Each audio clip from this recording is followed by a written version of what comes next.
no hay más que un problema filosófico verdaderamente serio: el suicidio.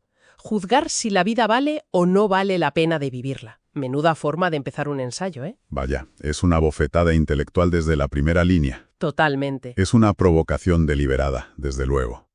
Albert Camus no busca andarse con rodeos en El mito de Sísifo, su obra de 1942. Claro. No lo plantea como un problema, digamos, social o psicológico, sino como la pregunta fundamental sobre el valor. Si la vida no tiene un sentido, ¿qué nos impide acabar con ella? Y esa es la misión de nuestro análisis de hoy: desentrañar ese concepto central de Camus, el sentimiento de lo absurdo. ¿Qué es? ¿De dónde sale? Y, bueno, ¿cómo se vive con él? Exacto. Porque su respuesta no es la que una esperaría. No nos va a decir que la solución es la muerte, en absoluto. De hecho, su argumento es justo el contrario: que esa confrontación con el sinsentido es lo que puede dar a la vida su máximo valor. Vivir gracias al absurdo. Eso es. Y para llegar ahí, descarta dos salidas que él considera fáciles. Una es el suicidio físico, claro. Que elimina el problema eliminando la conciencia. Y la otra es lo que él llama el suicidio filosófico, que es una huida, digamos, mucho más sutil. Su camino es la rebelión. De acuerdo. Pues vayamos al origen de todo. ¿Cómo nace esa sensación de absurdo? A mí me impactó mucho la imagen que utiliza del derrumbe de los decorados. Es que es una metáfora potentísima. Muchísimo. Porque apela a la experiencia cotidiana. Describe la rutina. Levantarse, tranvía, 4 horas de oficina, comida, tranvía, 4 horas de trabajo, cena, sueño. Lunes, martes, miércoles. El ritmo es fácil de seguir, la mayor parte del tiempo. Pero un día, de repente surge el ¿por qué? Y ese por qué lo cambia todo. Claro. Con esa pregunta todo se viene abajo. La rutina que te sostenía se convierte de pronto en una cadena. Camus dice que todo comienza con esa lasitud teñida de asombro. No es tristeza, ¿verdad? Es como un cansancio lúcido. Esa es la imagen perfecta. Como despertar en mitad de una obra de teatro y no entender ni tu papel ni la trama. Es el despertar de la conciencia. Y no es solo la rutina. No. Él identifica varias murallas absurdas contra las que chocamos. La primera, y quizá la más implacable, es el tiempo. El tiempo como enemigo. Describe ese momento en que alguien se da cuenta de que tiene 30 años y, de repente, el futuro ya no es infinito. Exacto. El mañana pasa de ser una esperanza a ser casi una condena. Dice que uno pertenece al tiempo y siente el horror de reconocer en él a su peor enemigo. La rebelión de la carne, dice. Justo, y a eso se suma la extrañeza del mundo. De pronto miramos a nuestro alrededor y no lo reconocemos. Es increíble cómo lo describe. Sentir que una piedra es ajena e irreducible, o que un paisaje puede negarnos. Dice que, en el fondo de toda belleza, yace algo inhumano. Es una sensación de desarraigo profundo, ¿sí? Un desarraigo que también sentimos con los demás e incluso con nosotras mismas. Totalmente. Pone el ejemplo de ver a un hombre hablando por teléfono detrás de un cristal. Ves su mímica sin sentido y te preguntas por qué vive. Esa náusea la llama. Y luego está el espejo, claro. O una foto antigua, donde vemos a un extraño que resulta que somos nosotros. Todo este camino nos lleva inevitablemente a la última muralla, la muerte, la iluminación mortal. Y lo que le aterroriza de ella no es tanto el dolor, sino su lado matemático. ¿A qué se refiere con eso? Al hecho de que un cuerpo vivo, lleno de impulsos, pase a ser un objeto inerte donde, dice él, una bofetada ya no deja marca. Esa certeza del final lo convierte todo en algo aparentemente inútil. Entonces, si juntamos todas las piezas, ¿qué es lo absurdo? ¿Está en el mundo? ¿En nosotras? Pues ahí está el núcleo de su argumento, y es brillante. Lo absurdo no está en el ser humano, con su deseo de lógica y claridad. ¿Tampoco está en el mundo? ¿Con su silencio? Exacto. Lo absurdo es el choque entre ambos. Es, y cito, el divorcio entre el espíritu que desea y el mundo que decepciona. Es nuestro gripo de razón contra el silencio del universo. Lo absurdo, dice Camus, es el único lazo que nos une. Esa idea de un divorcio permanente es desoladora. La reacción natural sería intentar repararla, ¿no? Buscar una reconciliación. Justo. Y ahí es donde Camus dirige su análisis. Una vez que has mirado al abismo del absurdo, la tentación de dar un paso atrás es enorme. Y es cuando analiza las huidas de otros pensadores. Eso es. Los agrupa bajo esa etiqueta tan potente. El suicidio filosófico. Suicidio filosófico. Suena a traición intelectual. ¿En qué consiste exactamente? Consiste en lo que él llama el salto. Son pensadores que, según Camus, describen el universo absurdo a la perfección. Reconocen la angustia, la falta de sentido. Todo. Pero en el último momento, en lugar de mantenerse en esa tensión insoportable, dan un salto de fe. Divinizan precisamente aquello que los aplasta. Vaya, convierten la enfermedad en el remedio. Esa es la idea.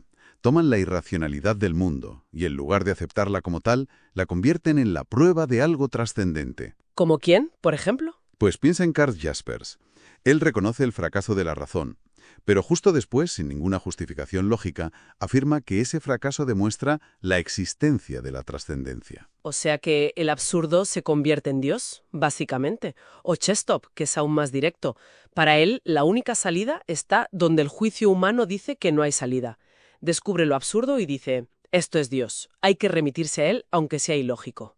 Pero parece que el caso que más le interesa a Camus es el de Kierkegaard. Sí, porque Kierkegaard no se limita a describir lo absurdo. Lo vive en su propia carne. Rechaza los consuelos fáciles, la moral, todo. Pero al final también salta. También salta. Hace del cristianismo, al que llama el escándalo por su irracionalidad, su triunfo, y para ello exige el sacrificio del intelecto. Es decir, anular uno de los dos términos de la ecuación del absurdo. ¿La razón? Exacto. Por eso Camus no los acusa tanto de deshonestidad como de no ser fieles a sus propias premisas. El hombre absurdo de Camus no niega la razón, la necesita para ser consciente de lo irracional. Mientras que estos pensadores quieren curarse. Tienen un deseo frenético de curarse, dice Camus, y para lograrlo sacrifican la razón en el altar de la fe o lo eterno, anulan el divorcio y con él el absurdo. De acuerdo. Entonces, si rechaza el suicidio físico por ser una rendición y el filosófico por ser una evasión, ¿qué nos queda? ¿Cuál es la propuesta para vivir en ese estado de divorcio permanente? Su propuesta es radical. No intentar escapar, abrazar plenamente el destino absurdo y sacar de él 3 consecuencias. Una nueva ética, y la primera es... ¿La rebelión? Cuando oigo rebelión pienso en algo político, en una lucha contra un sistema, pero no es a eso a lo que se refiere, ¿no? No, es una rebelión metafísica, individual. Es la confrontación perpetua y consciente del ser humano con la oscuridad. No es resignación, es un desafío constante. Vivir es hacer que viva lo absurdo, escribe. Y hacerlo vivir es contemplarlo sin pestañear. Esta rebelión, este no constante a la reconciliación, es lo que da su precio a la vida. Se trata de morir irreconciliado, y no de buena gana. Entiendo. La rebelión es mantener la tensión, no resolverla. Vale, esa es la primera. ¿Cuál es la segunda? ¿La libertad? Y es una idea de libertad muy particular. Si no hay futuro trascendente, ni plan divino, ni eternidad, nos liberamos de las cadenas de la esperanza. Es contraintuitivo. Normalmente pensamos que la libertad es tener infinitas posibilidades, pero él dice que la verdadera libertad llega cuando aceptas tus límites. Precisamente. El hombre absurdo se da cuenta de que la creencia en un sentido, paradójicamente, le creaba barreras. Ahora, sin ella, goza de una increíble disponibilidad. Lo compara con la divina disponibilidad del condenado a muerte. Exacto. Un desinterés total por todo, salvo por la intensidad del momento presente, por la llama pura de la vida. Y esa intensidad del presente me lleva directamente a la tercera consecuencia, que es la pasión. Eso es. Si la vida no tiene un sentido último, la escala de valores tradicional se derrumba. Ya no se trata de vivir lo mejor.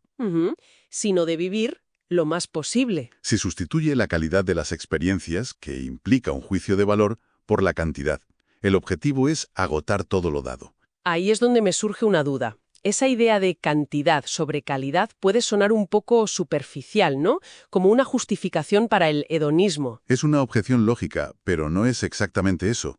Vivir lo más posible significa sentir con la máxima intensidad la propia vida, la propia rebelión, la propia libertad. Es una pasión lúcida. O sea que no hay juicios de valor. Exacto. Lo que importa es la acumulación de momentos vividos con plena conciencia. Y para ilustrarlo, nos presenta 3 arquetipos de hombres absurdos. Sí, el Don Juan, el actor y el conquistador. No son modelos a seguir, dice, sino ilustraciones. Empecemos por Don Juan. Camus le da la vuelta por completo. El Don Juan absurdo no es un cínico que busca un amor total y fracasa. Sabe que no existe. Claro. Su ética es la de la cantidad. Ama a cada mujer con la misma entrega, sabiendo que esa entrega es finita. Por eso tiene que repetir la experiencia.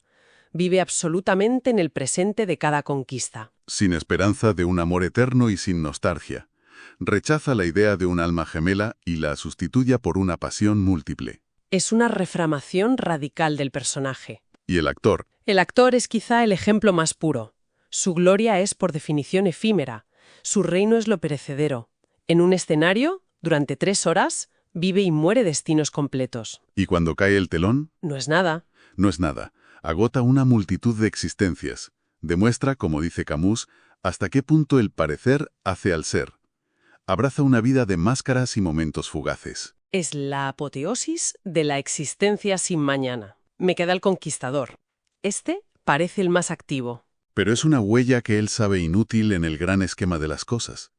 El conquistador elige la historia, la acción en el mundo, frente a lo eterno. Sabe que su lucha es, en última instancia, vana. Pero es precisamente en esa lucha donde encuentra su única certeza. La carne, la experiencia del combate. Su grandeza no está en la victoria final, que sabe imposible, sino en mantener su protesta. Así que, al final del recorrido, la respuesta de Camus al sinsentido no es la angustia ni la desesperación, sino una especie de alegría trágica. Exacto. Una rebelión apasionada y consciente. Se trata de mantener viva la fractura, de vivir sin consuelo, pero con una libertad y una inocencia tremendas. Y encontrar la felicidad en la propia tensión de la existencia. Él concluye el ensayo con la imagen de Sísifo, claro, condenado a empujar eternamente una roca para verla caer. Castigo terrible. Pero Camus nos pide que imaginemos a Sísifo feliz. ¿Feliz? ¿Por qué? Porque en el momento en que desciende la montaña, consciente de su destino, sin esperanza pero sin desesperación, es dueño de sus actos. La lucha misma hacia las cimas basta para llenar un corazón de hombre. Es una conclusión potentísima. Y justo antes de llegar a Sísifo, Camus menciona un último arquetipo, el que para él es el más absurdo de todos, el creador, el artista.